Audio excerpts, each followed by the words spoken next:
you should always print rumbles. You see that none of the rumbles are same.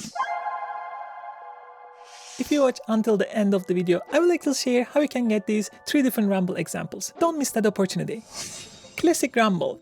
Before we start with the rumbles, I want to just explain a classic rumble creation example. So here we have a kick. Everything started with kick samples. Should pick something really good. The first step is dividing the sound of the kick into 2 different parallel chains. The first chain will be this one, goes directly into the mixer. And the second one has bunch of effects on top of that to get the rumble going on. The first effect is of course the reverb. This can be also delay or it could be also a combination, which I enjoy most. The main idea is blurring everything with the kick. So after the smearing part, you will have this mushy, weird soundscape. And the next step is using distortion. Distortion has 2 purposes. The first purpose is of course adding extra harmonics, and on top of that you want something slightly different from the original sound, so it doesn't feel like 2 kick hitting at the same time. And the third step oftentimes is a pushback. You want to low pass so that you don't get this very irritating high end. Afterwards we will have the control. Dynamics of the sound can go up and down. You just want to make sure that the louder points don't really get super loud and start clipping your audio. And the final step is car. It just means that when the kick hits, you want to duck the rumble so that rumble and kick is not hitting exactly at the same time. And then both signal comes into a mixer and you blend in the amount that you want, and then you have your kick and rumble. So we have this kick coming from our peak time techno kicks. It is a super beefy kick. The main idea now is adding a slight EQ to just make it dark. Nothing really exceptional. The thing starts with the first parallel chain. The way I do it with the rumbles is just creating another audio channel right under the kick. First, you select the kick over here and then you select the post effects so that we can hear the sound when you put it in. So what happens when I solo this? We hear the kick alone. Once we get the kick alone, we want to make this plasticky mush sound by reverb, delay, or both of them at the same time. So I have 2 chains over here. The first one is echo. It's on the 1/16. Still too transient. So we smear this up with a reverb. Other one is just another example, just a 1/8, so it will be a bit less. Kind of gets from the feedback, and then with Eldo reverbs, this will be a bit more smushy. Right? I will go with the first one, so this is the first step. Now we have to distort this. This is something that I really fell in love lately from Arturia. They did a great job creating this distortion plugin. I use it everywhere. Wait. Really aggressive distorted sound. And then comes the filtering out, so pushing the sound back instead.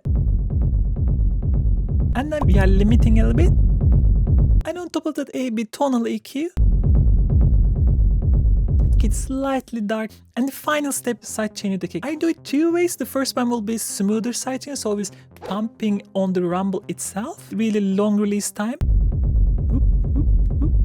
And then I will have something like shaper box to make this really aggressive cut. Even before the kick is, we make sure that we duck everything in the rumble. It depends on how much you want. I really want to have this part clean. Once you add the kick, listen how these 2 comes together perfectly. If you want to make more hitting, take the reverb off, go for echo. But if you want some more hybrid stuff, use something like this. Now, to make it a bit more authentic, because it's a bit too simple, the way I like is first creating another parallel chain, again listening from the kick. Main trick over here, actually getting and tap delays, just basically means that a lot of delays with different delay times. So here we have 1/4 and we have 1/16 here. Trick over here is using LFO, and this one is actually moving back and forward both echoes low pass filter frequency. This creates really nice modulated percussive sound. And of course sidechaining the kick again. You can support this with additional percussive sounds. So here I have percussive loop coming from my core percussion loops. Tuned down to 25 semitones. And then we add delay. Focus on this area to make it also react to the loop itself. Use the same technique, get an EQ, get an LFO, just create slight movement on the sound itself. You can also use phasers and flangers and so on. Very sweet groovy. You can move this around to find the perfect position, the groove that works best for your loop. And the final touch will be just some ambient noise so that you can just fill up a little bit the frequency range. Really strong sound, and this is what I call a classic rumble technique. Number 2, groovy rumbles. When you are making this type of rumble sounds, you first create your kick and then you immediately create a groove afterwards. This type of rumble is supposed to be really dancey. We start with the kick. We have just a one parallel chain to make a bit more aggressive kick. Right, a bit body and then cutting super high so the kick is a bit darker. And this is from our core sample pack. Right afterwards, you have to focus on the groove. You can either use a kick sound, or in this case, I'm using a distorted tom sound. Almost like a Latin American dance songs, right? Always good idea to play with the color of the sound. This is the pitch 0, and if you take a look at here, this is pitch -2. Slight color difference between these two. Supporting this one with a bit kick sound here. Exactly the same idea, but this time we are using different samples to get different color out of it. And together, immediately groove. Now you can think about the rumble. We have a similar safe chain, and then we have this one. Why am I suddenly working with rendered audio? You should always print rumbles. Many parameters in reverb is very chaotic. You see that none of the rumbles are same. If you print this audio, you have the opportunity to then pick the rumble that you like most. So I picked 2 of them and arrange them slightly differently, and I create my own sidechain here, right, and create this groove out of it. Together now. The final thing could be adding maybe one more tommy groove, really glue everything together. This one is a bit more on the high end. We have this really groovy sound. It's perfect opportunity to add some call and response percussions to make it even more authentic. So here, 3 different step sounds coming from my Garden sample pack. Listen to how this really glues and comes together. And of course, don't forget the ambience. And final touch will be just hats. Really hard to stand still with this type of low end. Final one is hybrid rumbles. This is actually getting more and more popular, and I love it quite a bit. This is a track just released last Thursday, and it's already on Electronic Rising. I think the low end that track is a very good example. The main reason people call this hybrid low end is it is a rumble and rolling or driving classic sub at the same time. The main difference with the kick over here is it's actually a good idea to separate your kick into different layers. You want to control your low end very carefully.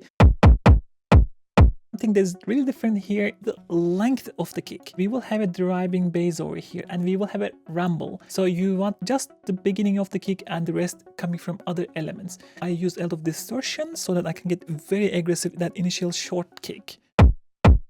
Very distorted sound. Now, the rumble is very simple. This is just to fill up that sub bass area, but on top of that, now we are gonna use something like a rolling bass. We have first this sound from high, and a layer on top of that a bit stereo. But you see that it's aggressively high pass to avoid any sub coming from these two. Take a listen how things come together now. Now the big difference is because now we have much cleaner low end. We have a lot of rooms for extra percussions. Again, take a listen. Right? And hybrid low end does that a lot. First we have these taps.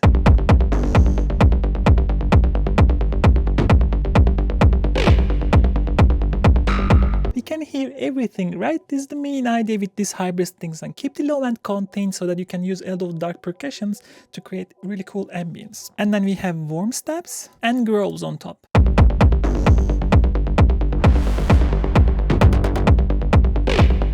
And of course you add a little bit of claps, a little bit of ambience, maybe support with some background arcs.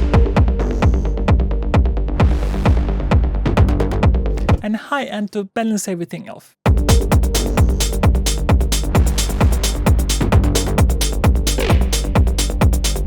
yeah, that was the last one. If you buy my track on Beatport and send a receipt to hanna@mercurialtones.com, she will send you all these 3 different examples so that you can use them as a reference in your future projects. On top of that, if you want to learn more about techno music production, I have a tutorial over here how to make modern techno. Take a look.